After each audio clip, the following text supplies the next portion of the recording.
Hi there, it's me again, Kelly.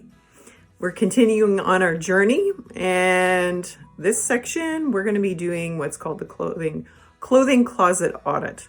But before we do that, I just want to give you guys some more information. As you can see, I'm standing in front of a closet here. It's my actual teenage daughter's closet. I thought it was kind of fitting as a backdrop. So anyways, just wanted to let you know some interesting facts. Did you realize that we only wear 20% of our clothes 80% of the time? And that on average, we wear a piece of clothing only 7 times before we're actually done with it. Not a lot of time. In order to understand what your individual footprint fashion is, which is the total environmental impact based on what you have in your closet, it comes from what we buy, how often we buy it, and how we care for it, and what we do with it when we don't want it anymore. So now what you're going to do is what we call a closet audit, in order to get to know what you have in your closet and hopefully build a caring relationship with your clothes and take good care of them. Once you know what you have and what you want to keep, what you're going to do is pull out all of your clothes, all of them, out of your closet, your dresser, your wardrobe, wherever you keep your clothes. And you're going to count the number of garments you have as well. You want to make sure you're checking socks, t-shirts, hoodies, jeans, all of it. And you might want to set aside at least an hour to do this. And before you move on, press pause, open your workbook, and complete the section of your closet audit. Good luck. Welcome back. I hope you found that to be a fun project. Even if it wasn't fun, you learned something.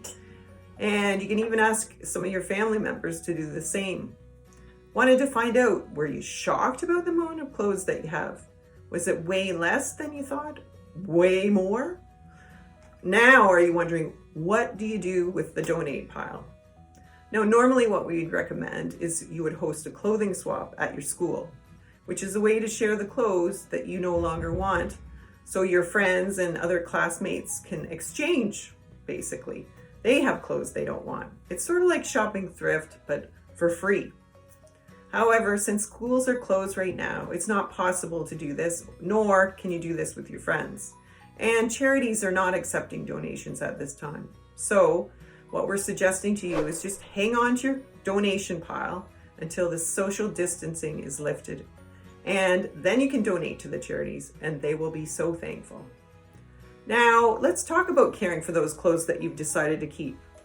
You'll see all sorts of funny symbols on the labels of your clothing, and most people, including adults, don't even understand what those labels mean, or symbols, I should say. And as a result, we incorrectly care for our clothing, which ends up ruining them, and then, of course, we throw them in the garbage. This is what we don't want happening. So we want to teach you guys ways to remove the stains in a natural form. You can either use clothing stain removers that you get at the grocery store, or ones that you can make. That way they don't end up in the landfill. So ask your parents, do they follow the washing instructions?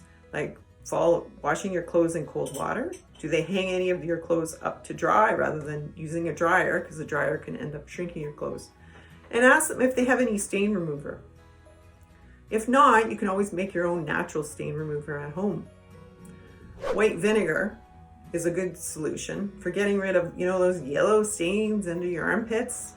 Vinegar can be substituted for bleach. You just add 1 cup of that in the washing machine at the final rinse.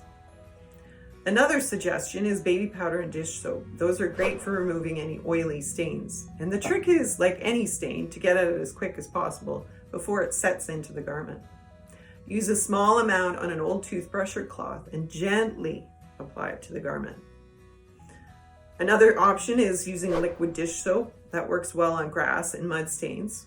Again, put a small amount on an old toothbrush and then gently brush the stain before putting it into the washer. Another alternative is rubbing alcohol. If you have an ink or a paint stain, soak that in rubbing alcohol for 30 minutes. 1 cup of rubbing alcohol for ink stains, ink only stains, or spray out with hairspray and then make sure to wash it out. Want to make sure though that after you've done all the applications of stain remover, please make sure that you put it in the wash to remove the stain. So that's it for your lesson today on taking care of your fabric and doing your clothing audit. Thanks, and we'll see you in the next video.